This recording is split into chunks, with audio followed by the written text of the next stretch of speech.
¿Alguna vez has imaginado un mundo donde los animales hablan y los ángeles intervienen en los asuntos humanos? Prepárate para sumergirte en la antigua narrativa de Balaam, un vidente confrontado por lo divino en su camino de ambición y desobediencia. Quédate con nosotros mientras desentrañamos el misterio, la magia y el mensaje moral de una de las historias más fascinantes y enigmáticas de la antigüedad. Cuando regresaron al Jordán, después de la conquista de Basán, los israelitas, en preparación para la inmediata invasión de Canaán, camparon a la orilla del río un poco más arriba que el punto de su desembocadura en el Mar Muerto, frente a la llanura de Jericó. Estaban en la misma frontera de Moab y los moabitas se llenaron de terror al tener tan cerca a los invasores. La gente de Moab no había sido molestada por Israel, pero había observado con presentimientos inquietantes todo lo que había ocurrido en los países vecinos. Los amorreos, ante quienes había tenido que retroceder, habían sido vencidos por los hebreos, y el territorio que los amorreos habían arrebatado a Moab estaba ahora en posesión de Israel. Los ejércitos de Basán habían cedido ante el poder misterioso que encerraba la columna de nube, y las gigantescas fortalezas estaban ocupadas por los hebreos. Los moabitas no osaron arriesgarse a sacarlos. Ante las fuerzas sobrenaturales que obraban en su favor, apelar a las armas era fútil. Pero, como faraón, decidieron acudir al poder de la hechicería para contrarrestar la obra de Dios. Atraerían una maldición sobre Israel. La gente de Moab estaba estrechamente relacionada con los madianitas por vínculos nacionales y de religión. Así que Balac, rey de Moab, despertó los temores de ese pueblo pariente y obtuvo su cooperación en sus propósitos contra Israel mediante el siguiente mensaje: Ahora lamerá esta gente todos nuestros contornos, como lame el buey la grama del campo. Era fama que Balaam, habitante de Mesopotamia, poseía poderes sobrenaturales, y esa fama había llegado a la tierra de Moab. Se acordó solicitar su ayuda. Por consiguiente, enviaron mensajeros los ancianos de Moab a los ancianos de Madián para asegurarse los servicios de sus adivinaciones y su magia contra Israel. Los embajadores emprendieron enseguida su largo viaje a través de las montañas y los desiertos hacia Mesopotamia. Al encontrar a Balaam, le entregaron el mensaje de su rey. Un pueblo ha salido de Egipto, y he aquí que cubre la haz de la tierra, y habita delante de mí. Ven pues ahora, te ruego, maldíceme este pueblo, porque es más fuerte que yo. Quizá podré yo herirlo, y echarlo de la tierra, que yo sé que el que tú bendijeres, será bendito, y el que tú maldijeres, será maldito. Balaam había sido una vez hombre bueno y profeta de Dios, pero había apostatado y se había entregado a la avaricia. No obstante, aún profesaba servir fielmente al Altísimo. No ignoraba la obra de Dios en favor de Israel, y cuando los mensajeros le dieron su recado, sabía muy bien que debía rehusar los presentes de Balac y despedir a los embajadores. Pero se aventuró a jugar con la tentación, pidió a los mensajeros que se quedaran aquella noche con él y les dijo que no podía darles una contestación decisiva antes de consultar al Señor. Balaam sabía que su maldición no podía perjudicar en manera alguna a los israelitas. Dios estaba de parte de ellos, y siempre que le fuesen fieles, ningún poder terrenal o infernal adverso podría prevalecer contra ellos. Pero halagaron su orgullo las palabras de los embajadores. El que tú bendijeres, será bendito, y el que maldijeres, será maldito. El soborno de los regalos costosos y de la exaltación en perspectiva excitaron su codicia. Ávidamente aceptó los tesoros ofrecidos, y luego, aunque profesando obedecer estrictamente a la voluntad de Dios, trató de cumplir los deseos de Balac. Durante la noche, el ángel de Dios vino a Balaam con el mensaje: No vayas con ellos, ni maldigas al pueblo, porque es bendito. Por la mañana, Balaam de mala gana despidió a los mensajeros, pero no les dijo lo que había dicho el Señor. Airado porque sus deseos de lucro y de honores habían sido repentinamente frustrados, exclamó con petulancia: Volveos a vuestra tierra, porque Jehová no me quiere dejar ir con vosotros. Balaam amó el premio de la maldad. El pecado de la avaricia, que, según la declaración divina, es idolatría, le hacía buscar ventajas temporales, y por ese solo defecto, Satanás llegó a dominarlo por completo. Esto ocasionó su ruina. El tentador ofrece siempre ganancia y honores mundanos para apartar a los hombres del servicio de Dios. Les dice que sus escrúpulos excesivos les impiden alcanzar prosperidad. Así muchos se dejan desviar de la senda de una estricta integridad. Después de cometer una mala acción, les resulta más fácil cometer otra, y se vuelven cada vez más presuntuosos. Una vez que se hayan entregado al dominio de la codicia y a la ambición de poder, se atreverán a hacer las cosas más terribles. Muchos se lisonjean creyendo que por un tiempo pueden apartarse de la honradez estricta para alcanzar alguna ventaja mundana, y que después de haber logrado su fin, podrán cambiar de conducta cuando quieran. Los tales se enredan en los lazos de Satanás, de los que rara vez escapan. Cuando los mensajeros dijeron a Balac que el profeta había rehusado acompañarlos, no dieron a entender que Dios se lo había prohibido. Creyendo que la dilación de Balaam se debía a su deseo de obtener una recompensa más cuantiosa, el rey mandó mayor número de príncipes y más encumbrados que los primeros, con promesas de honores más grandes y con autorización para aceptar todas las condiciones que Balaam pusiese. El mensaje urgente de Balac al profeta fue este: Te ruego que no dejes de venir a mí, porque sin duda te honraré mucho, y haré todo lo que me dijeres. Ven pues ahora, maldíceme a este pueblo. Por segunda vez, Balaam fue probado. En su respuesta a las peticiones de los embajadores, hizo alarde de tener mucha conciencia y honradez, y les aseguró que ninguna cantidad de oro y de plata podía persuadirle a obrar contra la voluntad de Dios. Pero anhelaba acceder al ruego del rey, y aunque ya se le había comunicado la voluntad de Dios en forma definitiva, rogó a los mensajeros que se quedaran para que pudiese consultar otra vez a Dios, como si el infinito fuera un hombre sujeto a la persuasión. Durante la noche se le apareció el Señor a Balaam y le dijo: Si vinieren a llamarte hombres, levántate y ve con ellos, empero harás lo que yo te dijere. Hasta ese punto le permitiría el Señor a Balaam que hiciera su propia voluntad, ya que se empeñaba en ello. No procuraba hacer la voluntad de Dios, sino que decidía su conducta y luego se esforzaba por obtener la sanción del Señor. Son millares hoy los que siguen una conducta parecida. Lo hayan claramente expuesto en la Biblia, llanamente indicado por las circunstancias y la razón, pero porque estas evidencias contrarían sus deseos e inclinaciones, con frecuencia las hacen a un lado y pretenden acudir a Dios para saber cuál es su deber. Aparentan tener una conciencia escrupulosa y en fervientes y largas oraciones piden ser iluminados. Pero Dios no tolera que los hombres se burlen de Él. A menudo permite a tales personas que sigan sus propios deseos y que sufran las consecuencias. Cuando uno ve claramente su deber, no procura ir presuntuosamente a Dios para rogarle que le dispense de cumplirlo. Más bien debe ir con espíritu humilde y sumiso, pedir fortaleza divina y sabiduría para hacer lo que le exige. Los moabitas eran un pueblo envilecido e idólatra. Sin embargo, de acuerdo con la luz que habían recibido, su culpabilidad no era, a los ojos del cielo, tan grande como la de Balaam. Por el hecho de que él aseveraba ser profeta de Dios, se atribuiría autoridad divina a todo lo que diría.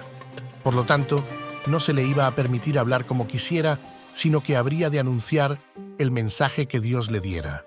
Balaam había recibido permiso para acompañar a los mensajeros de Moab en caso de que vinieran por la mañana a llamarle.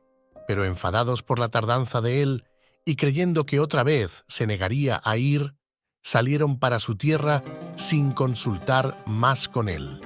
Había sido eliminada la excusa para cumplir lo pedido por Balac, pero Balaam había resuelto obtener la recompensa y tomando el animal en el cual solía montar, se puso en camino. Temía que se le retirara a una hora el permiso divino y se apresuraba ansiosamente, impaciente y temeroso de perder por uno u otro motivo la recompensa codiciada. Pero el ángel de Jehová se puso en el camino por adversario suyo. El animal vio al divino mensajero, a quien el hombre no había visto, y se apartó del camino real y entró en el campo.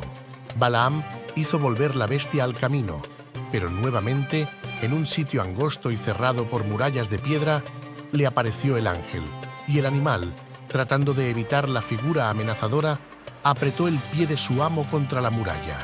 Balaam no veía la intervención divina y no sabía que Dios estaba poniendo obstáculos en su camino. Se enfureció y, golpeando sin misericordia al asna, la obligó a seguir adelante. Y el ángel de Jehová pasó más allá y se puso en una angostura donde no había camino para apartarse ni a derecha ni a izquierda. Apareció el ángel, como anteriormente, en actitud amenazadora, y el pobre animal, temblando de terror, se detuvo por completo y cayó al suelo debajo de su amo. La ira de Balaam no conoció límites y con su vara golpeó al animal aún más cruelmente que antes. Dios abrió entonces la boca a la burra y la bestia de carga, hablando en voz de hombre, refrenó la locura del profeta. ¿Qué te he hecho, que me has herido estas 3 veces? Lleno de ira al verse así estorbado en su viaje, Balaam contestó a la bestia como si ésta fuese un ser racional. Porque te has burlado de mí, ojalá tuviera espada en mi mano, que ahora te mataría. Allí estaba un hombre que se hacía llamar mago, que iba de camino para pronunciar una maldición sobre un pueblo con el objeto de paralizarle su fuerza, en tanto que no tenía siquiera poder suficiente para matar el animal en que montaba. Los ojos de Balaam fueron entonces abiertos y vio al ángel de Dios de pie con la espada desenvainada, listo para darle muerte. Aterrorizado, hizo reverencia e inclinóse sobre su rostro. El ángel le dijo: ¿Por qué has herido tu asna estas 3 veces? He aquí yo he salido para contrarrestarte, porque tu camino es perverso delante de mí. El asna me ha visto, y se ha apartado luego de delante de mí estas 3 veces. Y si de mí no se hubiera apartado, yo también ahora te mataría a ti, y a ella dejaría viva. Balaam debió la conservación de su vida al pobre animal tan cruelmente tratado por él. El hombre que alegaba ser profeta del Señor, el que declaraba ser varón de ojos abiertos y que vio la visión del Omnipotente, estaba tan cegado por la codicia y la ambición que no pudo discernir al ángel de Dios que era visible para su bestia. ¿Cuántos son así cegados? Se precipitan por sendas prohibidas, traspasan la divina ley y no pueden reconocer que Dios y sus ángeles se les oponen. Como Balaam, se airan contra los que procuran evitar su ruina. Por la manera en que tratara a su bestia, Balaam había demostrado qué espíritu le dominaba. El justo atiende a la vida de su bestia, mas las entrañas de los impíos son crueles. Proverbios 12:10. Pocos comprenden debidamente cuán inicuo es abusar de los animales o dejarlos sufrir por negligencia. El que creó al hombre también creó a los animales inferiores y extiende sus misericordias sobre todas sus obras. Salmos 145. Los animales fueron creados para servir al hombre, pero éste no tiene derecho a imponerles maltrato o exigencias crueles. El que abusa de los animales porque los tiene en su poder es un cobarde y un tirano. La tendencia a causar dolor, ya sea a nuestros semejantes o a los animales irracionales, es satánica. Muchos creen que nunca será conocida su crueldad, porque las pobres bestias no la pueden revelar. Pero si los ojos de esos hombres pudiesen abrirse como se abrieron los de Balaam, verían a un ángel de Dios de pie como testigo para testificar contra ellos en las cortes celestiales. Asciende al cielo un registro y vendrá el día cuando el juicio se pronunciará contra los que abusan de los seres creados por Dios. Cuando vio al mensajero de Dios, Balaam exclamó aterrorizado: He pecado, que no sabía que tú te ponías delante de mí en el camino, mas ahora, si te parece mal, yo me volveré. El Señor le permitió proseguir su viaje, pero le dio a entender que sus palabras serían controladas por el poder divino. Dios quería dar a Moab evidencia de que los hebreos estaban bajo la custodia del cielo, y lo hizo en forma eficaz cuando les demostró cuán imposible era para Balaam pronunciar una maldición contra ellos sin el permiso divino. El rey de Moab, informado de que Balaam se acercaba, salió con un gran séquito hasta los confines de su reino para recibirle. Cuando expresó su asombro por la tardanza de Balaam en vista de las ricas recompensas que le esperaban, el profeta le dio esta contestación: He aquí yo he venido a ti, ¿mas podré ahora hablar alguna cosa? La palabra que Dios pusiere en mi boca, esa hablaré. Balaam lamentaba que se le hubiese impuesto esta restricción.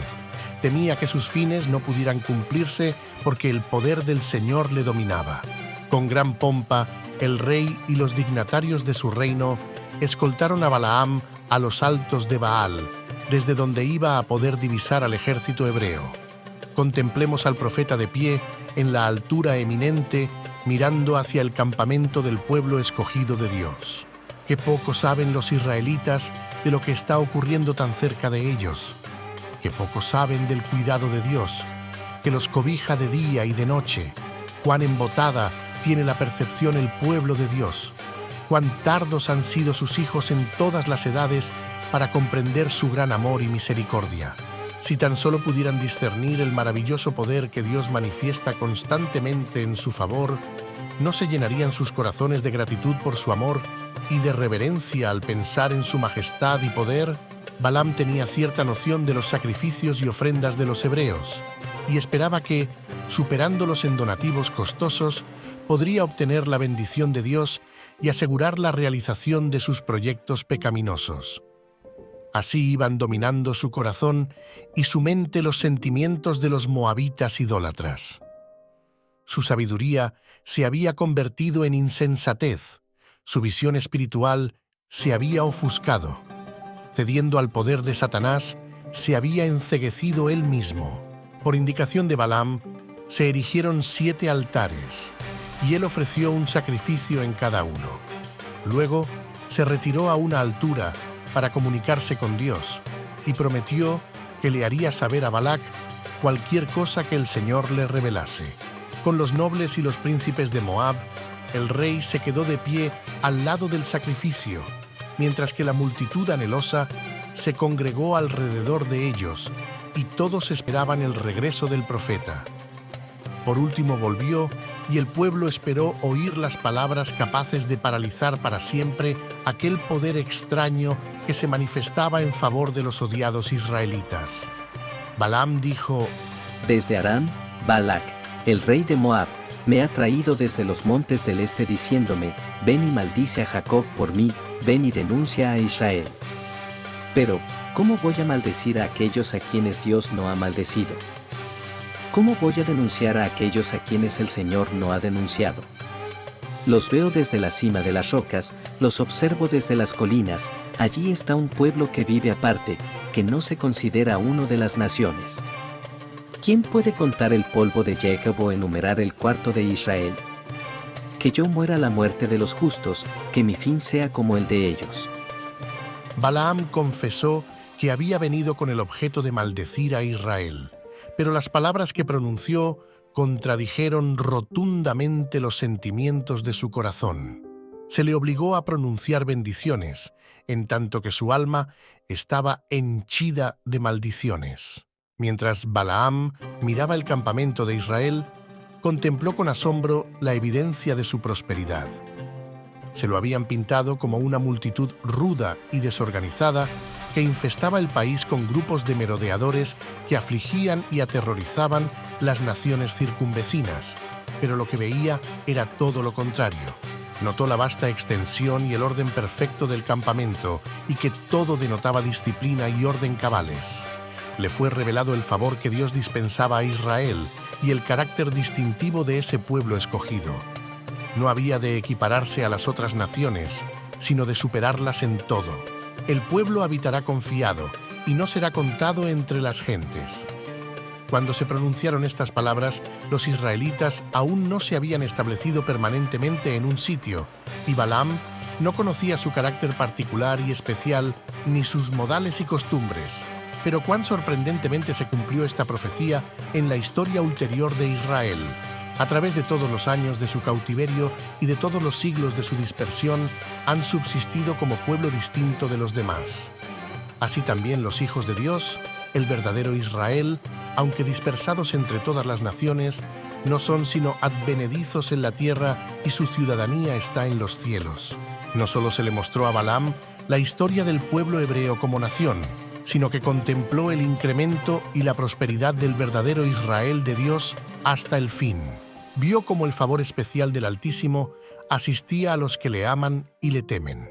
Los vio, sostenidos por su brazo, entrar en el valle de la sombra de muerte, y les vio salir de la tumba coronados de gloria, honor e inmortalidad.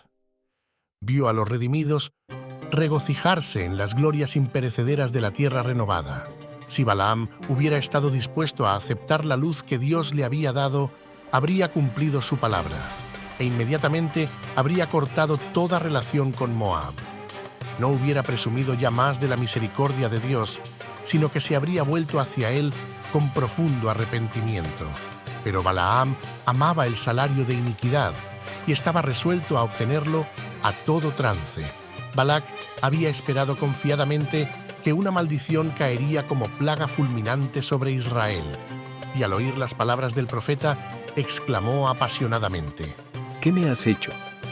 Te he traído para que maldigas a mis enemigos, y he aquí has proferido bendiciones. Balaam, procurando hacer de la necesidad una virtud, aseveró que, movido por un respeto concienzudo de la voluntad de Dios, había pronunciado palabras que habían sido impuestas a sus labios por el poder divino. Su contestación fue: ¿no observaré yo lo que Jehová pusiere en mi boca para decirlo? Aún así, Balac no podía renunciar a sus propósitos. Decidió que el espectáculo imponente ofrecido por el vasto campamento de los hebreos había intimidado de tal modo a Balaam que no se atrevió a practicar sus adivinaciones contra ellos. El rey resolvió llevar al profeta a algún punto desde el cual solo pudiera verse una parte de la hueste.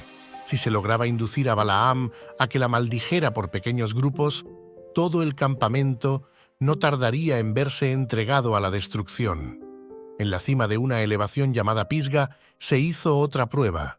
Nuevamente se construyeron 7 altares, sobre los cuales se colocaron las mismas ofrendas y sacrificios que antes. El rey y los príncipes permanecieron al lado de los sacrificios, en tanto que Balaam se retiraba para comunicarse con Dios. Otra vez se le confió al profeta un mensaje divino que no pudo callar ni alterar. Cuando se presentó a la compañía que esperaba ansiosamente, se le preguntó: ¿qué ha dicho Jehová?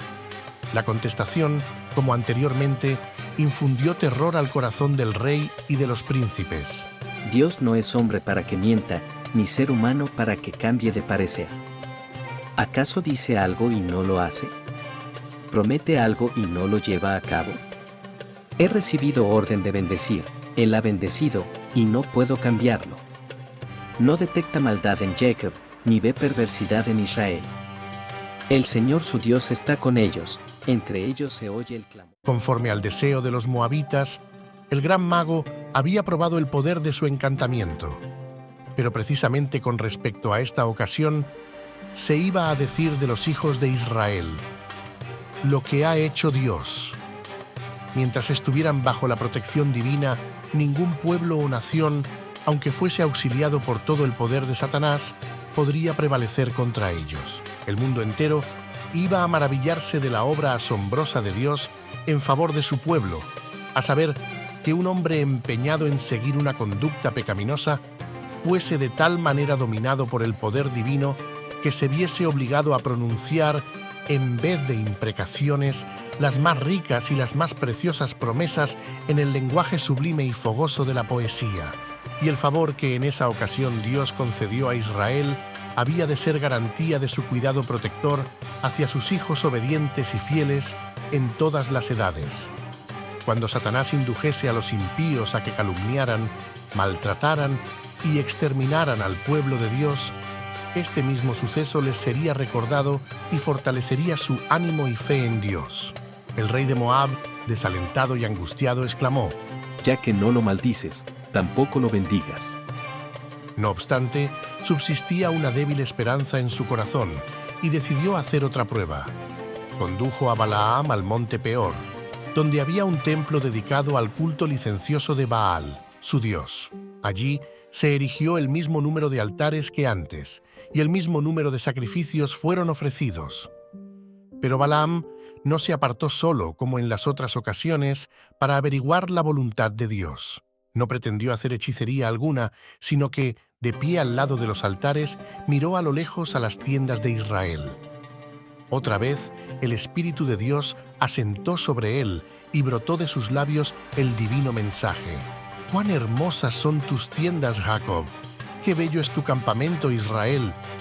Son como arroyos que se ensanchan, como jardines a la orilla del río, como aloes plantados por el Señor, como cedros junto a las aguas. Sus cántaros rebosan de agua, su semilla goza de agua abundante. Su rey es más grande que Agag, su reinado se engrandece. Dios los sacó de Egipto con la fuerza de un toro salvaje. Israel devora a las naciones hostiles y les parte los huesos, las atraviesa con sus flechas, se agacha como un león, se tiende como una leona. ¿Quién se atreverá a despertarlo? La prosperidad del pueblo de Dios se presenta aquí mediante algunas de las más bellas figuras ofrecidas por la naturaleza. El profeta compara a Israel a los valles fértiles cubiertos de abundantes cosechas, a huertos florecientes regados por manantiales inagotables, al perfumado árbol de sándalo y al majestuoso cedro. Esta última figura es una de las más hermosas y apropiadas que se encuentran en la palabra inspirada. El cedro del Líbano era honrado por todos los pueblos del Oriente. El género de árboles al que pertenece se encuentra donde quiera que el hombre haya ido, por toda la tierra. Florecen desde las regiones árticas hasta las zonas tropicales y si bien gozan del calor, saben arrostrar el frío. Brotan exuberantes en las orillas de los ríos y, no obstante, se elevan majestuosamente sobre el páramo árido y sediento. Balaam profetizó que el rey de Israel sería más grande y más poderoso que Agag. Tal era el nombre que se daba a los reyes de los amalecitas, entonces nación poderosa. Pero Israel, si era fiel a Dios, subyugaría a todos sus enemigos. El rey de Israel era el Hijo de Dios. Su trono se había de establecer un día en la tierra y su poder se exaltaría sobre todos los reinos terrenales. Al escuchar las palabras del profeta, Balac quedó abrumado por la frustración de su esperanza, por el temor y la ira. Le indignaba el hecho de que Balaam se hubiera atrevido a darle la menor promesa de una respuesta favorable cuando todo estaba resuelto contra él. Miraba con desprecio la conducta transigente y engañosa del profeta. El rey exclamó airado: «Húyete, por tanto, ahora a tu lugar, yo dije que te honraría, mas he aquí que Jehová te ha privado de honra». La contestación que recibió el rey fue que se le había prevenido que Balaam solo podría pronunciar el mensaje dado por Dios. Antes de volver a su pueblo, Balaam emitió una hermosísima y sublime profecía con respecto al Redentor del mundo y a la destrucción final de los enemigos de Dios. Lo veo, pero no ahora, lo contemplo, pero no de cerca. Una estrella saldrá de Jacob, un cetro surgirá en Israel. Aplastará las sienes de Moab y el cráneo de todos los hijos de Set. Y concluyó prediciendo el exterminio total de Moab y de Edom, de Amalec y de los cineos, con lo que privó al rey de los moabitas de todo rayo de esperanza, frustrado en sus esperanzas de riquezas y de elevación, en desgracia con el rey, y sabiendo que había incurrido en el desagrado de Dios, Balaam volvió de la misión que se había impuesto a sí mismo. Después que llegara a su casa, le abandonó el poder del Espíritu de Dios que lo había dominado y prevaleció su codicia, que hasta entonces había sido tan solo refrenada. Estaba dispuesto a recurrir a cualquier ardid para obtener la recompensa prometida por Balac. Balaam sabía que la prosperidad de Israel dependía de que éste obedeciera a Dios y que no había manera alguna de ocasionar su ruina sino induciéndole a pecar. Decidió entonces conseguir el favor de Balac, aconsejándoles a los moabitas el procedimiento que se había de seguir para traer una maldición sobre Israel. Regresó inmediatamente a la tierra de Moab y expuso sus planes al rey. Los moabitas mismos estaban convencidos de que mientras Israel permaneciera fiel a Dios, Él sería su escudo. El proyecto propuesto por Balaam consistía en separarlos de Dios, induciéndolos a la idolatría. Si fuese posible hacerlos participar en el culto licencioso de Baal y Astarté, ello los enemistaría con su omnipotente protector y pronto serían presa de las naciones feroces y belicosas que vivían en derredor suyo. De buena gana aceptó el rey este proyecto y Balaam mismo se quedó allí para ayudar a realizarlo. Balaam presenció el éxito de su plan diabólico. Vio cómo caía la maldición de Dios sobre su pueblo y cómo millares eran víctimas de sus juicios, pero la justicia divina que castigó el pecado en Israel no dejó escapar a los tentadores. En la guerra de Israel contra los madianitas, Balaam fue muerto. Había presentido que su propio fin estaba cerca cuando exclamó: «Muera mi persona de la muerte de los rectos, y mi postrimería sea como la suya».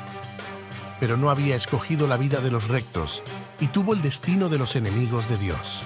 La suerte de Balaam se asemejó a la de Judas, y los caracteres de ambos son muy parecidos. Trataron de reunir el servicio de Dios y el de Mamón, y fracasaron completamente. Balaam reconocía al verdadero Dios y profesaba servirle. Judas creía en Cristo como el Mesías y se unió a sus discípulos. Pero Balaam esperaba usar el servicio de Jehová como escalera para alcanzar riquezas y honores mundanos. Al fracasar en esto, tropezó, cayó y se perdió. Judas esperaba que su unión con Cristo le asegurase riquezas y elevación en aquel reino terrestre que, según creía, el Mesías estaba por establecer. El fracaso de sus esperanzas le empujó a la apostasía y a la perdición.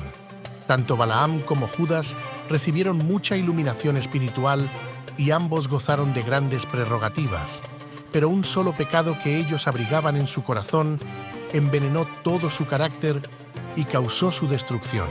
Es cosa peligrosa albergar en el corazón un rasgo anticristiano.